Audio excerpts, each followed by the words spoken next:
DC. Yeah, hey, thanks a lot, Dakari. As you mentioned, here with Kevin Bowen, our Colts Insider. It's Monday, so it means he's always here with us on Wish TV. And there's a lot to get to tonight. But first thing, I want to talk about just a missed opportunity yesterday against the Jacksonville team. You had lost 9 straight in Jacksonville. Yes, you were shorthanded, but they came in 0-4 in the season as well. Yeah, the final winless team in the NFL. Missed opportunity in your division, which stings even more. And AC, it's wild to think of the Colts as the team that's usually the AFC South, kind of breadwinner. They've been such a dominant team in this division for so long. They now have lost 11 of their last 15 games within the AFC South. And it's not like this division has been the gold standard in the NFL either. So I would couple that on there. When you lose, Houston week 1, and now you lose to Jacksonville, you're getting behind the 8 ball. It's getting late real early in the division, and you just can't have that again, considering what your divisional slate looks like the rest of this month. And a chance here to go on a 3-game winning streak. That didn't happen, obviously, losing yesterday to Jacksonville.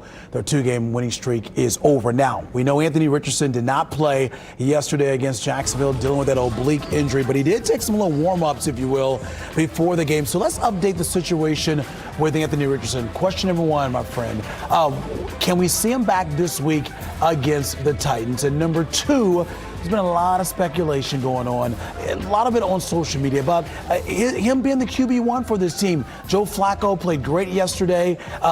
Is there a chance he may kind of replace Anthony Richardson? Take us through all that. Well, I think there's a little ways to go for him to be ready for week 6. I thought he was really limited, frankly, in practice last week. And again, this is oblique, not the hip. And I think the oblique's a little bit more difficult to come back from.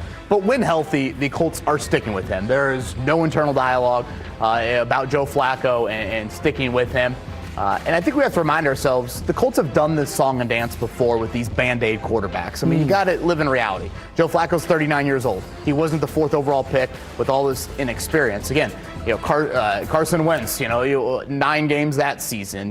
Gardner Minshew last year, 9 wins. Even Phillip Rivers or Jacoby Brissett, 7 wins, 11 wins. That song and dance, AC, it's gotten the Colts to this point where you have to commit to this young quarterback and all these reps. So it's awkward. You want to win, and you obviously are in this division title drought and this playoff win drought. But at the same time, you've committed to this young kid, and I just don't think you all of a sudden bench him, 7 or 8 games into his NFL career, given how inexperienced he was exiting college. Yeah, and just to set the record straight, head coach Shane Steichen was asked about Anthony Richardson. He said it very, very firmly. He is the quarterback of this team when he comes back here. And then you got to think about this. The last time he was out there, by the way, I mean, folks, slow down for a second. He had some great drives here. Sure. Last time he played, they had 2 wins. And so I think folks need to just calm down.